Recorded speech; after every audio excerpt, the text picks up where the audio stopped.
bazo dondwa lelo oyo bayebake grâce à Mosema. Hein? Est-ce que Mosema soit un candidat na président de la République mais apesi moto infranté? Hein? Mosema a donné 9%.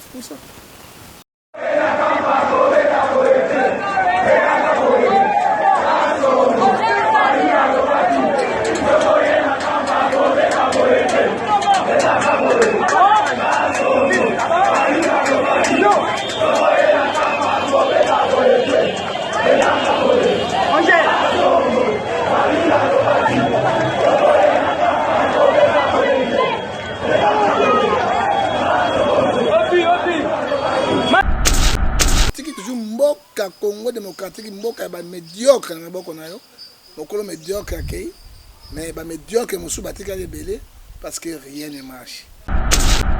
Yahweh mon peuple oyo ya deuxième vague troisième vague ya coronavirus on sika ba ndeko so ba congolais surtout ba ndeko so ba Afrique tolingi justice ya solo équitable et kota na mboka et la justice moko ya ba compte rendu. Mais quand on parle de Matata Poyo, qui était le président de Matata Poyo? C'est Kabila. Hein? Malgré Matata Poyo travaillait dans le gouvernement de Kabila, qui était son chef direct, c'est Kabila. État de droit, c'est Zouma dans la prison. Hein? Première fois en Afrique, ex-président battu dans la prison, c'est Zouma. Hein? En mon état de droit. Hein?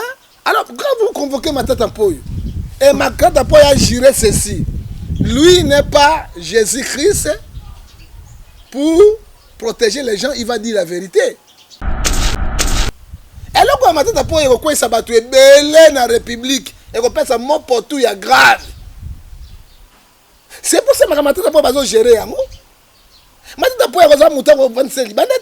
Quand on parle de Matata, on parle aussi de Maman Kila, on parle de Kimbuta, on parle aussi de Maman Olive. Maman Olive, Moïse Katumbi, ce n'est pas tout le monde. Il faut dire la vérité. C'est Moïse Katumbi. Il faut dire la vérité. Jésus a dit la vérité. Hein? C'est lui. Baza Ebele. Natangela yo. Lokola Ndundu. 50%. Maman na Mongo. Papa na Belge. Hein? Chimanga. Papa na Mundele. Maman na Congolaise. Hein? Bazali Ebele. Même oyo. Ouais, c'est pas musique à tout ma fille ministre américain. Mais non, quand tu loi moko, tu voter loi moko sur le malade qui est dans l'hôpital, hein, ba ko si ofele, ba personne ba qui si ofele dans l'hospitalisation ofele, et l'état de la charge attend mon colo mon côté. Loi ya vie sociale ba to ba lo ba la kango te pas si bango ni ba grand coopérant. Taka ba loi ya pamba. Grève. Ba merci ba sali grève réponse moko malonga exacté. Mbote mama bobete kolo a pambola yo mais ba bobete soko moni bango ba rwandaise rwandais forme rwandaise bango elongi na lobi elongi rwandaise nzoto pe rwandaise or ko za congolaise ko d'origine yango il faut confusion il faut oui c'est confusion de père de mère wa mwana nga liboso kati soko moni ko rwandaise mais de père et de mère biso ne ba kolombo rwandaise on le bel côté nini papa elongi bien te elongi nzoto c'est forme c'est il faut les plus belles femmes d'Afrique centrale, ce sont les Rwandaises. On a beau le babo qui t'a dit, on a la vérité. On a dit que ça va nous avons même imité ma belle ou bandoki. Mboa sui mboa toko na prière pour que nous sache. Tata na tike mission na boko na yo. Oyo ndeko bobeta ye pina solo ko ba makambo ya solo. Kolo pesa ibwanya sagesse science et intelligence. Tiki toujours mboka Congo démocratique mboka ba médiocre na boko na yo mokolo médiocre akei mais ba médiocre musu batika lebele parce que rien ne marche tata la Kivu lelo na moni bana bazo kufa na nzala mais gouvernement congolais azali wapi ministère social azali wapi et pesinga passe na mawa nzambe pesanga misolo poto sunga baninga mususu bazana kati na passe to tiki bande konso ba diaspora na boko na yo bango ne balesa kabiso baboko la kabiso bafuti la kabiso bandako pe bakunda kabiso Yahweh mon peuple oyo ya deuxième vague troisième vague ya coronavirus on sika bandeko so ba congolais surtout bandeko so Afrique tika ite le boko na koleza na kati na bango esunga bango banda na biso pe osukisa na biso comme na tata pe na mwana na molimo mosantu amen amen John Ngefalo Sako Mboloko akonda na zamba po abela te ezali lolenge na ye. Prophète Losako. Nzoku mibale soki babuni na zamba. Boy bamonaka pasi nde matiti ya mike. Biso matiti ya mike tozosufrir. John Ngefa Losako. Basolongolaka nyoka miyoyo te akozokisa yo. Azapi na miyoyo? Nyoka na miyoyo. Tiens, moi yo na madusu na pembe na muno. Zo chebo ka kweke. John Ngefa Losako. Cabinet mona fumangani ya bato nyonso na mokili sauf kotala fumangani ya Nzambe parce que Nzambe mokolo fumangani. Wande za masomo John Ngefa Losako. Chokolilo nde mokonzi. Tanga chokolilo mona ngali bala. Zala na chokolilo mona mwete. Kola pamola yo. Voilà, prophète, tout ce qu'on t'a directement dans le sujet parce que actualité chaque jour na RDC na biso surtout dans ma campagne politique. Tout bandana nous a affaire matata poni. Tu es baki que azaki interpellé, azaki même libanda mboka bia ko pour affronter justice congolaise parce que azana iloko ya ko se pocheti. Aye basambisiye toyoki na bazongisi na ndako quelque temps après non batie à surveillance surveillée. Résidence surveillée. Après, comme ils sont non, enlever les sous. Tu éviter eza nini d'abord to banana na wana et puis les lots toyoki que azana poison. Est-ce que poison on est solo et puis soko kozwango ayaki nango na esika utaki ou bien zoli yango awa ou bien lolengeni. Maman Bobette, je jure devant Dieu, je vais dire la vérité, rien que la vérité. Donc on est gauche à droite parce que soko moi Moussa dans Nzambe comme na lokuta. C'est aux fils de diable, Oyo Jean 8, 44 et l'Obiango. Omoni, maman, ce qu'on a dans la Bible, dans Romains 13, verset 4, les magistrats sont les ministres de Dieu. Ils punissent ceux qui se font mal, ils libèrent ceux qui font le bien. Tolingi, justice est solo, équitable, et quand on a mboka, et de la justice, il y a un compte à rendre. Et de la justice, il y a un NT. Et la justice moko et comme ma biso na kati na ba trouble parce que ezako instrument moko bazo manipuler yango pour que ça mboka na kaote. Tolobi donc un état de droit solo. Mais quand on parle de Matata Poyo, qui était le président de Matata Poyo? C'est Kabila. Hein? Malgré Matata Poyo travaillait dans le gouvernement de Kabila qui était son chef direct, c'est Kabila. Quand vous interpellez Matata Poyo, mais pourquoi vous n'interpellez pas Kabila la gestion de oh, mais ce qui a Ibaki, Bakan, qui a fait à Bukangalondo, est-ce que Kabila. Mais qui était le patron? Qui était le patron de Bukangalondo? Maman, premier ministre Azali Mokonzi, jamais il y a Kati, il y a président de la République. Président, ça représente une institution. Il représente la nation. C'est le symbole de la République. Mais il a signé pour Mbongo Bima. Mais par accord par qui? Par le président. État de droit, c'est Zouma dans la prison. Hein? Première fois en Afrique, ex-président battu en prison, c'est Zouma. Hein? En mon état de droit. Hein? Alors, quand vous convoquez Matata Poyo, et Matata Poyo a juré ceci, lui n'est pas Jésus-Christ pour protéger les gens, il va dire la vérité. Pourquoi Matata Poyo, Tato est sénateur, président est sénateur, a beau livrer pour Nanine? Parce que Matata Poyo, Erwana, a premier ministre, a ministre, il y a l'économie. Quand on parle de Matata Poyo, on parle sur l'économie, on parle sur la bâti. Et là, quand Matata Poyo, il y a battu belé dans la République, et on pense à mon potou, il y a grave. C'est pour ça que Matata Poyo va gérer. Matata Poyo va monter au 27 quand on parle de Matata Poyo, on parle aussi de Mama Kila. On parle de Kimbuta. On parle aussi de Maman Olive. Maman Olive, il travaille où? Malgré il est la femme du président, ex-président, elle travaille où? Hein? Mais mon vidéo n'a pas c'est là que les mamans, c'est là que les si on attend Matata Poyo, on va bien comme ça.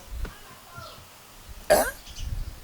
Matata bato bakoko nyangi bazawa na belé on va tuer pays on a genoux quand on parle sur Matata Poyo quand on dossier Matata Poyo nani yango mona qui était à livrer bati et pas PG à livrer Kabila hein parce que ba président mboka na biso mosala na bango ya Afrique ba zoka pourcentage na ba misala nso ya kana kati na bango yango ba so enrichir. Alors matata poyo soki tokamati ye c'est le seul premier ministre oyo atiaki économie na biso stable. Faut on ndima yango hein. Faut on ndima malgré mabe na ye. Faut on ndima yango. Hein? Matata poyo mbongo ekomaki makasi hein. Matata poyo bato bazo sakana mbongo ba sakana yango te hein. C'était Matata poyo. Malgré. Est-ce que le premier conseiller ya na Bénin? Hein? Admire bossa conseiller à Bénin. Makametali gestion ya mboka Matata poyo ba mboka ebela zo gérer bango Matata poyo. Donc c'est normal ça na mbongo azango lelo. Non, mbongo azui a na Congo ibaki na Congo avec Ibiki. Mais plusieurs voleurs sont là.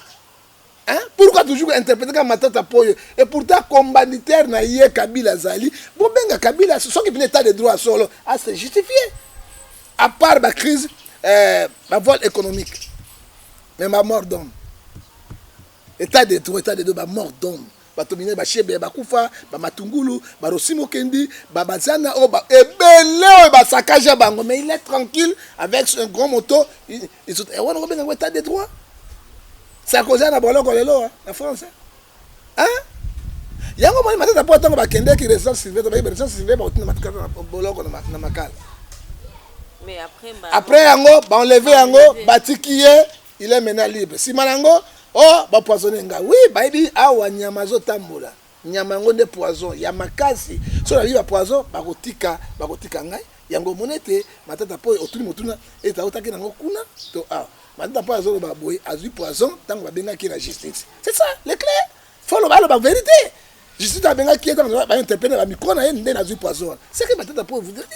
Est-ce que dans les preuves wana azana makambo wana tango ba okiyo ba lengi. Mais kuluna ya pam. So ba beti motolikov directement na prison. Ça va besoin de liberté provisoire. Mais bateau il va bomber bateau économiquement. Pauvreté, bah tiens mboka piller la République bah vandi. Ils sont des millionnaires. Bah na mbongo na bango ko silakate pour la économie à mboka Congo, ils sont libres. Ils vaguent leur travail librement sans personne l'inquiète. Qu'est-ce que nous pouvons dire? Et puis Matata poyo le quoi là qui boy. Je ne suis pas Jésus pour protéger les gens, je vais dire la vérité, bango yo so babangi telelo. Mais avant d'interpeller, ba quitter que Matata na ba vérité o ekoki ko faire tomber bango. Te ba quitter. Matata pète bango ko tomber bango nyonso na pouvoir en place. Matata na lobby oui attention, tant ba lia ba zo lia ba pourcentage zani papa. Pèse loko zo loko. Hein? O bien l'opposition. Azoko sentinelle. Ézéchiel 33 verset 7. Hein? Ce sont sentinelles corrompus. Et ça a kotika moyibi akota abo mama oyo. Hein maman? Donc ba secret zali. Matata po yana ba bombe moko akoko ko faire tomber bato ebele pe par terre parce que alobi ya kokufa ye moko te akufa un bon guerrier akufa ka ye moko. Samsa akufa ki ye moko ta kufa na ba prince ba gouvernement bato nyonso ba Philippins akufa ki na bango ce que voudrait Matata po mena. Il est comme un vipère qui est blessé. Hein? Donc, Moutakouma peut mener au monde parce qu'il connaît ça. 4 ans comme Premier ministre, il connaît tous les secrets de la République démocratique du Congo dans sa main. Moto aleki Matata ponyo na koyeba secret ya mboka oyo ya Congo démocratique na maboko na azate ya pas le président. Mais bandeko musupe balobi c'est juste une façon ya koluka ko kima libanda ya mboka. Non, akima libanda mboka a s'échapper na justice. Non, so batie que bandimi qui azana poison et senga a que se faire soigner libanda. Maman ya ko nazo bisabino. La charité bien ordonnée commence par soi-même. Bon kata sonité. Moi malade moqué trop soigner les bandes malade moqué siko bino soka libande pe population ba clinique kinoise eza ngalie mezali mama ye mezali clinique universitaire ezali boyo kaka ngona libanda te les compétences totales ya ko diriger ou comment nous ne savons pas. Nous demandons à Fati cinquantenaire a peu bo réhabiliter qui eloko ba kotaka wana te ba tchaka ba to former tonga former na cinquantenaire oyo kaka ngona te mais étudiant akufa ki étudiant akufa nani. Hein? Aza malade bato bango babanga non c'est bango hein hôpital au début expédier ka bato botonga hôpital ya monene ya 10 étages instrument bien sophistiqué ya modernisation. Médecins congolais, Zaïrois, congolais, mingi na libanda mboka, ils sont intelligents. Bozu pe bamide bo sangisi na bango, yei o lié bo expédiaka bato mingi bakufa na avion médicalisé. Hein? Ata sonité, ceux qui montent comme malade alengi akufa, bo bengi ça soit atindi avion. Hein? Est-ce que c'est normal? Ça soit atindeka avion ya mutu moko ya Cardinal Mosengo. À part ye atinda so avion mutu te et même mutu. Mama basukolaka makako elongi te. Vérité ezali awa. Soki atinaka avion moko Cardinal Mosengo, Cardinal Mosengo lobo lelie bato nyonso gouvernement na parler du peuple. Tango abelaki bo expédiaki no kite pona. Avion médicalisé baluango na $80,000. Est-ce que Congo ko na $80,000? Les individus moko ako telema avec $80,000. Hein? De $80,000 atindi yango kei. To bon ça va élection, bon faut kota. Siko bazoyi ba micro son ngamba salaire élection. Bis peuple zoli ate, bon c'est élection, peuple zoli ate. Résultat na bino élection kozani. Moi pour tout. Donc matata ponyo za poison lokuta te Paul Lucas akima libanda. Ah la poison te. Ceux qui procuraient PG là solo, bah ça examen 5 hôpitaux, pas ça résultat, donc on n'a pas de poison. Hein? Soit il y a poison, aller à Rwanda, na Burundi. Pour la nationalité, on a douté, mais aller à mon Congo. Il y a pas de père de fils de père et de mère. Bazate, baba to baya biya. Et longina e pene mon en arrêté de père et de mère. Yo mon longa Burundi wana. Hein? Hein? Ils ont monné l'ongona. Hein? On a des pères de mère. Hein? Bah, il filtre un combo. Là, on peut exemple. Comment on a une gefa à sa moto, John. Mais là, comment à sa moto, Tatukabishi. C'est moi. Il dit que tu m'as pas lobby. Bango kutu baza 50-50. Baza de père et de mère. Baza kana souci en boka. Chibanga bana ye. Bato yo baza de père et de mère. Bon, Chibanga dali 50%. Et accepter na ye. Accepter mobulu te voilà un patriote. Alobi andimi na ye mais. C'est quoi il sait ya ba oba osala mobulu eza bato 5 ya 100 wana Moïse Katumbi motasa mobulu ce n'est pas tout le monde, il faut dire la vérité. Motazo misa mobulu nyonso ya makamba congolais c'est Moïse Katumbi. Bozo banga bato musu pona ni. Faut dire la vérité, Jésus a dit la vérité. Hein? C'est lui. Baza ebele na tangela yo lokola endundu 50%. Maman na mongo, papa na belge. Chimanga. Papa na mundele, maman na congolaise. Bazali ebele même oyo on n'est pas musique à tout ma fille américain ni congolais américain mobile. Yo mon femme américaine mais hier a quoi imposer. Non, ce n'est pas non, ce n'est pas les fautes il y a de Loïc Chani. Tobi Loïc Chani alikuwa comme gouverneur banque centrale à Pololi avant abimisaki lwana pour fatia yo kare. Même comme gouverneur de la banque centrale, le pays marche mal à cause de la nuit. Hein? Hein, maman? Nous, Tchani, loi on est allé qui l'article 72 de la Constitution de la République. Azu yango libandate l'article 72 de la Constitution de la République pour être souka ina président de la République, hein? Et souka na poste pour être candidat à la présidence de la République, tu dois avoir la nationalité père et mère nationalité congolaise d'origine. Et ce qui wana mais moi c'est comme ça comme le gouverneur premier ministre problème exact pourquoi bango alingaka présidence mbuma nini wa Adam walia oza na présidence ba tout ba présidence nga mbuma ngani hein mokili kufa na moni Moïse Katumbi de 3 jours wa bimisi ba chabe quelque ba chabe bien Moïse congolais Moïse omoni yango dabana mike sikoyo azowelela ki congolité yango na nani kapo bolobi aza congolais te mais il n'est pas congolais il faut dire la vérité Moïse est congolais te Moïse papa na yé d'origine azali juif Moïse alobi chaque de l'année azwaka fleur akende ko déposer na tombe ya papa na Tel Aviv bakude papa na Tel Aviv Moïse a fait discours ayi mon père d'arriver ici au Congo en 1948, quand Israël a commencé à pays indépendant. Il faisait la pêche avec les Grecs. Papa Moïse Katumbi a pêché. C'est là où il y a eu l'argent. Moïse Namouno connaît les paroles sont moi les écritures restent. Mon père n'était pas raciste. Il pourrait aussi marier une blanche. Mais il n'a pas fait ça. Il a marié ma mère qui est zambienne. qui est zambienne, Moïse. Hein? Mon père m'a marié ma mère qui est zambienne. Lui-même, il est juif. Israélien juif. Tu vas se retrouver en Congo. Hein? À ce moment, papa n'est pas bâti maman les zambiennes. Ok. Hein? Mais à cause de la société congolaise. Mais d'origine n'est pas congolaise. Mais au moins, ça congolais. Pour abotami na Congo. Ce qui abotami awa, dans le but abotami awa, c'est d'origine de père et de mère. Loué Kangiba. Il peut être congolais lui-même. Parce qu'il abotami awa, dans la société congolaise, parce que bateau mingi bazoa. Tout ça, le ministre de la Justice, ça concerne les Congolais, abisso. Hein? Hein? Osomona. Mais ce que le Kati Bangonine, l'article 72, tu peux être congolais ou congolaise, de père et de mère. D'origine, papa na yo na maman na yo bazala na bakoko na yo d'origine congolais. Moïse papa na ye juif, ye moka congolais ndenga lobi, maman na ye zambienne. Koko ya Moïse ya mobali azali juif moyuda. Maman na ye koko na ye azali ni zambienne. Azali à 0%. Mais loi on dirait déjà 80% que vous allez adopter hein. Mais vous adopter parce que nous allons de personnes qui bimilanga ngona parce que ba écarté déjà Kamel. Moïse azali écarté. Siko etikali bemba. Hein? Faulu déjà au Congo musuku mutabani ndukoto mususu azaka sénégalais ne ba kosaka. To bien ngolo te. Bato ebele ba ko s'écarter na lona. Loi ba ko voter ngo parce que ba ko corrompre déjà parlement corrompu. Mosala ba ko voter ba loi à faveur du peuple te mais la loi à faveur ba konjo ba zo me mabango. C'est très dangereux.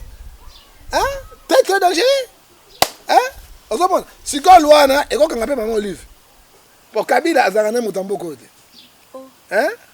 Kabila congolaise, ça c'est vrai. Ce que quand maman Olive parce que maman Olive a de père et de mère. Yo kana bisa yo. Papa a boti maman Olive na libo motsoin, mondele c'est belge. Maman Olive nazali moto ya ba Congo. Yo kana maman a boti papa maman Olive. Ata mondele. Hein? Maman n'est congolaise.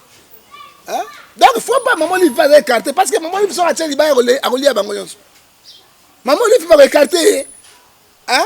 Ne pas ça makamba bemba ya se petia. O te akoti ate pa connaître pas bayaki bemba so ka candidature na ya ko joie.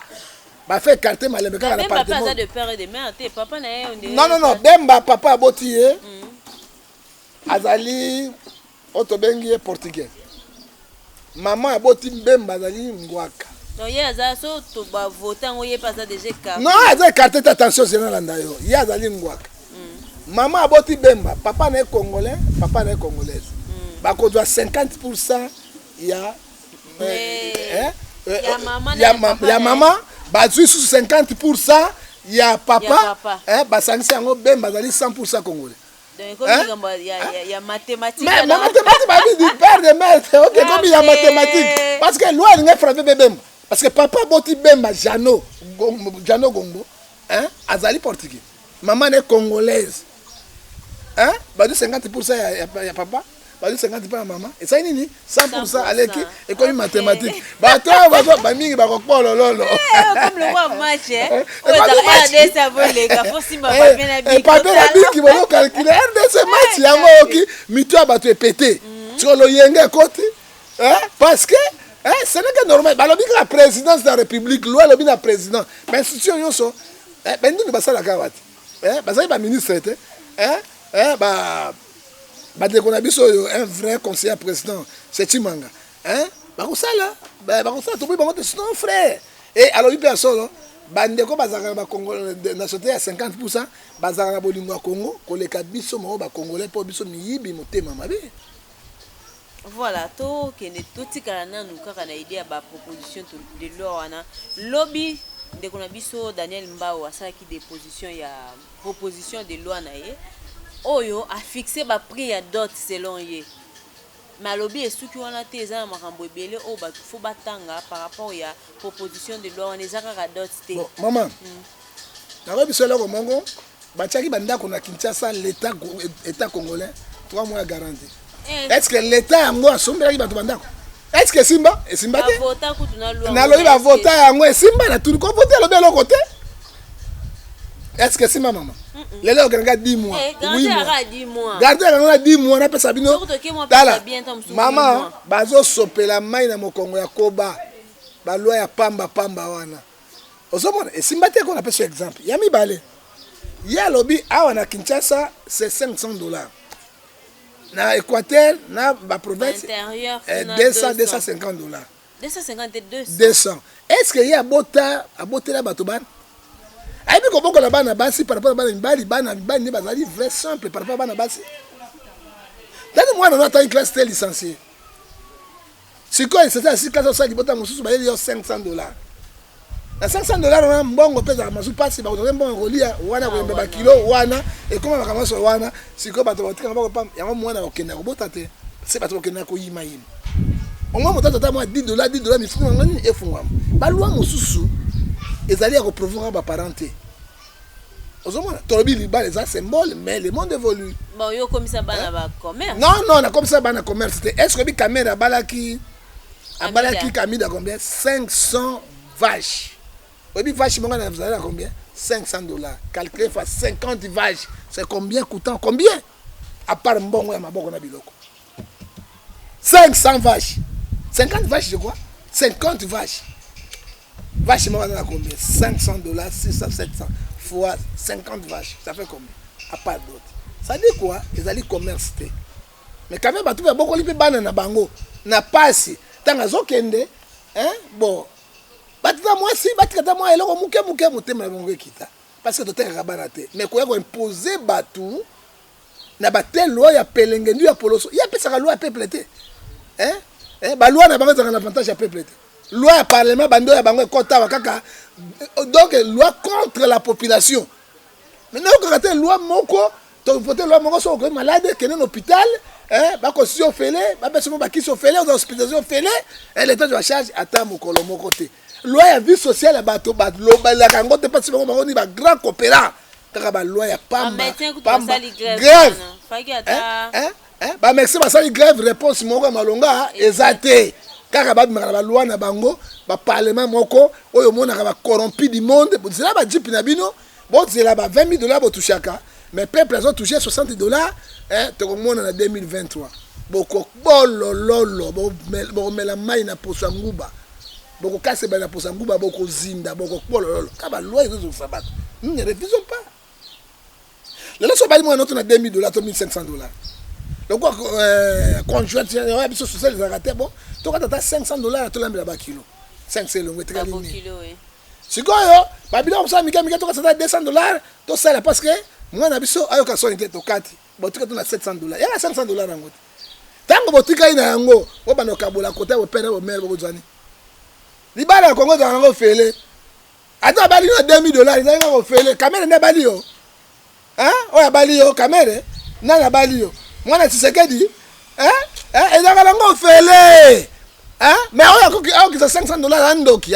motema mabe ana problème na bakoko ana problème na nzambe mpe na problème na population congolaise oyoka motema mabe nazoyi biso nazonga lisusu ata babali yo $2000 ata $500 $1500 poko esuka kaka na 1500 bakolongola mpona kolia na koyamba bakilo na biloko komi cher à peu près $700. Mais est-ce que azwaki te akosala bainvestigation bango basainvestiga liboso e bato tu bazodondwa lelo oyo bayebake grâce à Mosengo est-ce que Mosengo so azali candidature na ye président de la république mais apesi moto infranté Mosengo akozwa dondo na 9%. Mpona quand même azalaki un vrai patriote oyo ezalaki na pasi ya peuple congolais mpo ya tombola peuple congolais bazaleli lelo yakei na kati okaki discours ya archevêque métropolitain en fonction archevêque de Kinshasa cardinal de la République démocratique du Congo Fulbert Ambongo nayebisaki bino bon ça va tout le nom bafingi balobi que non hasard radical et puis hasard plus politique que biblique donc merci beaucoup ata ngai balobanga naza plus que politique que biblique mais chaque mardi jeudi dimanche je suis à l'église je prêche c'est mon travail je suis ministre de Dieu tout ça la politique mais ce que ça politique politique et s'attraper yo quand les choses ne marchent pas un homme de Dieu qui est devant la Bible qui prêche la bonne nouvelle du royaume il doit dire la vérité quand le peuple souffre ma chère le peuple souffre Quand les peuples sont errés, c'est la gloire du roi.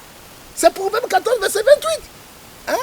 Quand les peuples sont dans la ruine, c'est le malheur du roi. Aujourd'hui, les peuples sont dans la ruine. C'est la gloire du roi. C'est la gloire du Parlement. Bon, le cardinal Cardinal Aloba qui bien. Parce qu'il était, même Sarabato Boy, Azaraki archevêque métropolitain et ville de Mbandaka, diocèse de Mbandaka du Kourou. Il est plus radical que Monseigneur. Monseigneur, c'est un politicien. Monseigneur donnait les discours politiciens. Dans Monseigneur, là-bas, qui médiocre dégage. Attendez comment mon tout est. Mais en bon, attendez, comment Songolo, dégage. Hein? Dans la situation à Monseigneur, il faut montrer radical. Il est plus radical que Monseigneur. Un homme de Dieu, c'est Jean 14, verset 6, je suis le chemin, la vie et la vérité. Ah bon, ma vérité? Alors, devant l'opinion nationale internationale, il y a 3 cardinaux. Moi, je suis maladie. Moi, c'est un malou, les filles poisonnées par le pouvoir de Mobutu. Exil. Il fut poisonné par le pouvoir de Maréchal Mobutu. Et Monseigneur Etu, cardinal Etu, Oyo Azaki, non à la politique. Hein?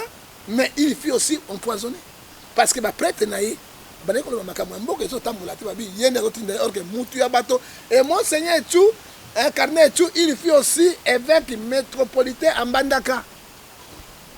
À Mbandaka, pas comme un cardinal, c'était à Mbandaka, comme Oyo à Bongo, il vient à Mbandaka.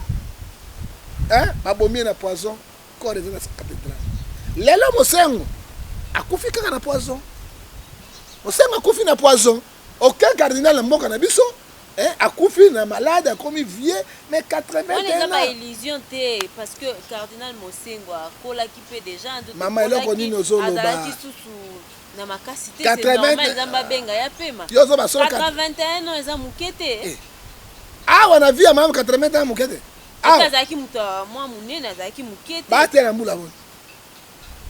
Ah mais na tuni yo baati. Vieux baati ya tayo mo. Kengo wadona na mbula bona. Na tuni yo Kengo wadona il est vivant. Ala mbula bona. Hein? 81 na ba vie Mosengo bazango ya mbula muke. Akataka bilanga ta kendeke peshite. Asukwa ma malilite. Ali akabe vidate.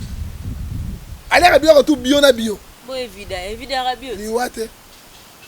Hein? Si quoi va Mosengo a couvert 80 ans. Ah on a quitté ça ba 90 bazotambo. Hein? Bazotambo là, bazotambo. Hein? A kufi na liwa nzambe on a eko kakengwa kufeki. Et là on a la boyaka.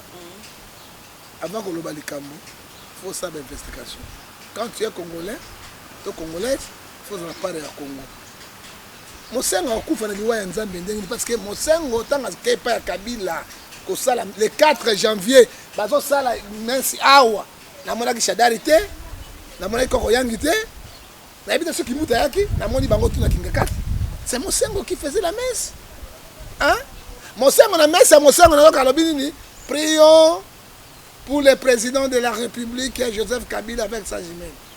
C'est Mosengo qui a parlé ça. Les images sont là. On a rebêté Libakou, ça arrive. On a rebêté Libakou ndenge nini? Yo lobi ba médiocre dégage. Ce sont des médiocres.